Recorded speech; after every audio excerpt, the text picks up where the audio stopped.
Avant d'en arriver aux archives de Gaston Miron et à la question donc de l'album Miron, j'aimerais dire que j'ai fait quand même plusieurs années, presque 10 ans, au projet L'Histoire de la vie littéraire. Et donc, j'ai signé 3 tomes avec les collègues, les amis. Et donc, la question des archives, je crois que c'est là que je l'ai, pour ainsi dire, j'allais dire pas découverte, parce que pour Charles Abderalden, il a fallu que je fasse beaucoup de travail en archives à Paris, ce qui était très agréable. Donc, en travaillant l'histoire de la vie littéraire, on était au 19e siècle. Moi, quand je suis arrivée dans le projet, il y avait eu un tome de publié, donc je suis arrivée dans mon siècle que j'aime tant, le 19e siècle. Donc là, on devait faire du travail en archives, nous aussi. Et parallèlement, je donnais un cours que donnait un de mes collègues, Aurélien Boivin. On m'avait confié ce cours-là, les écrits intimes du 19e siècle québécois. C'était pas du tout, j'avais pas travaillé ces questions-là, et donc j'ai découvert là, moi, un continent, je peux dire un monde. J'ai tellement aimé ce cours-là, et parallèlement, j'étais à l'histoire de la vie littéraire, et donc ça allait de soi qu'on m'a confié beaucoup les essais et les écrits intimes. Donc, encore là, c'est du travail d'archives, parce que Henriette Dessaulles, son journal, on était dans le début des éditions critiques. Tout ce travail-là se faisait au Québec, j'allais dire, parallèlement. On était plusieurs à se passionner pour ces questions-là. Gaston Miron, donc, qui était mon compagnon, décède en décembre 1996, et je me trouve avec toutes les archives. Donc, il a déjà donné beaucoup de documents d'archives à BANQ, mais il en reste énormément à la maison, je sais pas, 50, 60, 100 boîtes, je sais pas, c'était énorme. Et dans un fouillis assez important, je dois dire.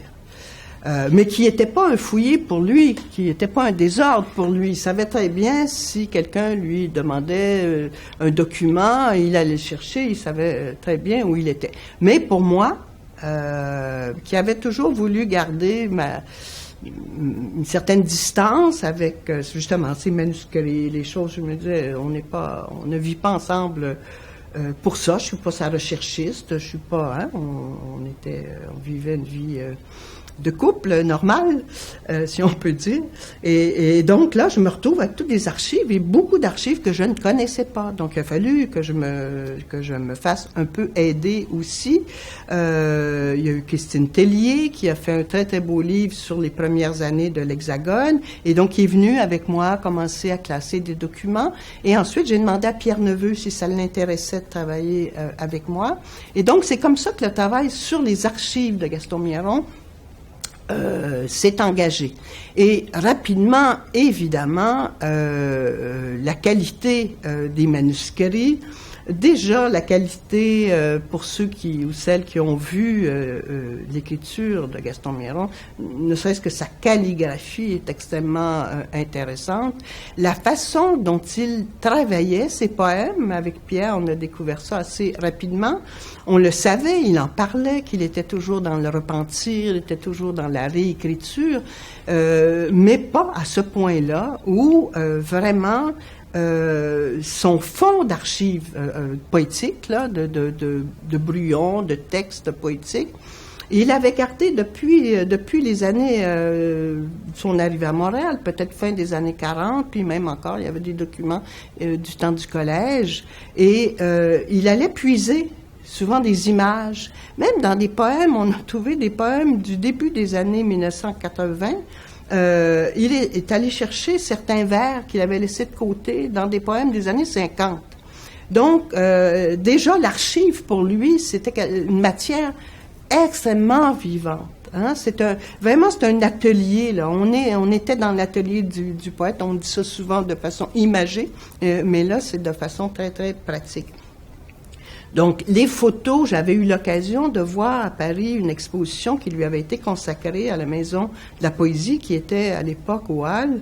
Et on l'avait invité, donc, en demandant quelques images, quelques photos, quelques documents pour mettre en valeur, donc, son travail. Et en plus, il y avait évidemment des lectures, des conférences, des tables rondes.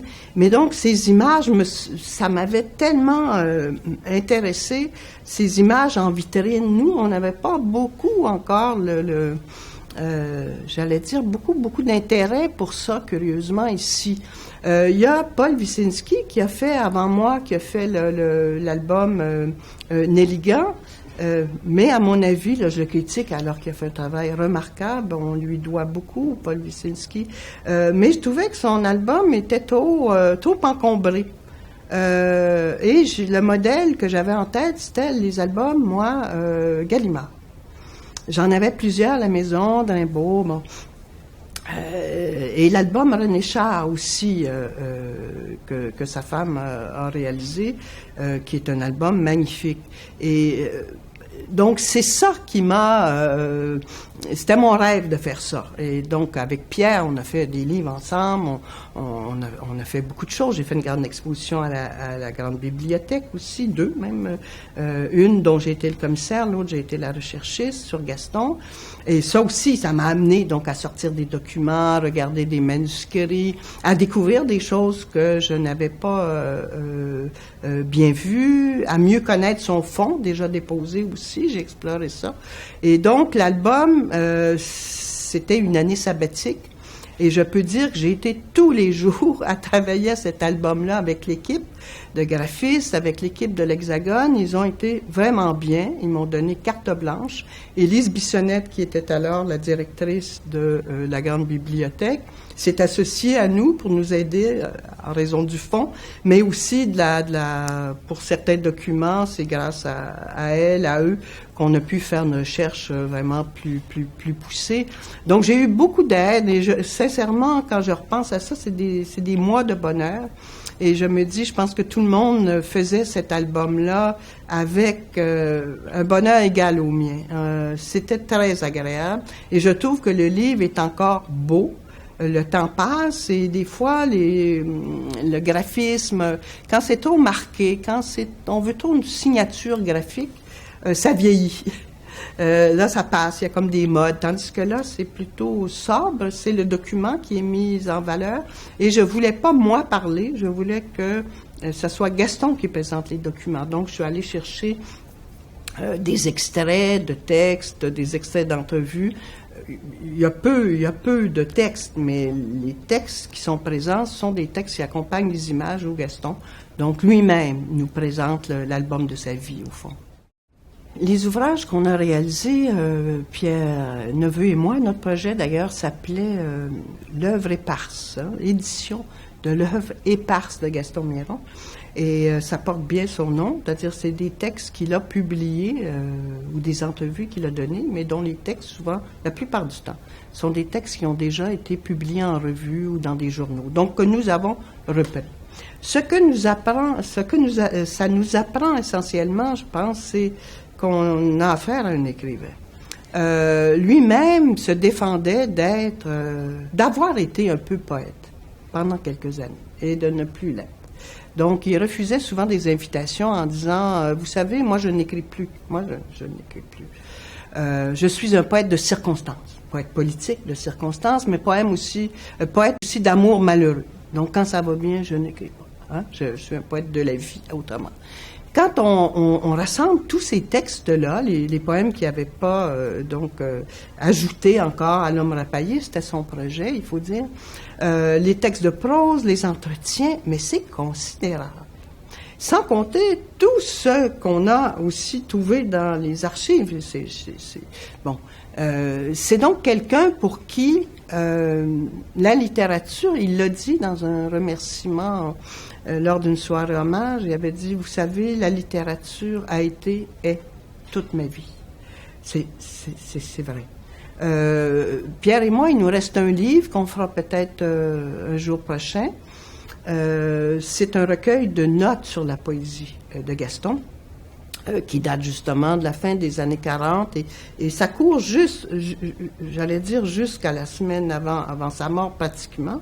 Les dernières notes, il notait toujours, et sans que ça soit dans une visée de publication, une visée littéraire à proprement parler, c'est l'amoureux de la langue, c'est l'amoureux de la littérature, des images, de la façon unique de dire les choses, comment dire, donc ces questions sur la langue, le langage, la forme, c'était toujours présent. Donc je pense que c'est ça que ça nous apprend, c'est que c'est un écrivain beaucoup plus considérable que le poète d'un seul livre, fut-il génial, cet homme rapaillé, fut-il un grand livre de poèmes, mais c'est avant tout un homme qui s'est confronté à la langue du Québec, mais à la langue littéraire aussi, pour l'essentiel de sa vie, même comme éditeur aussi, mais comme écrivain lui-même, ça a été le grand souci de sa vie, c'est certain.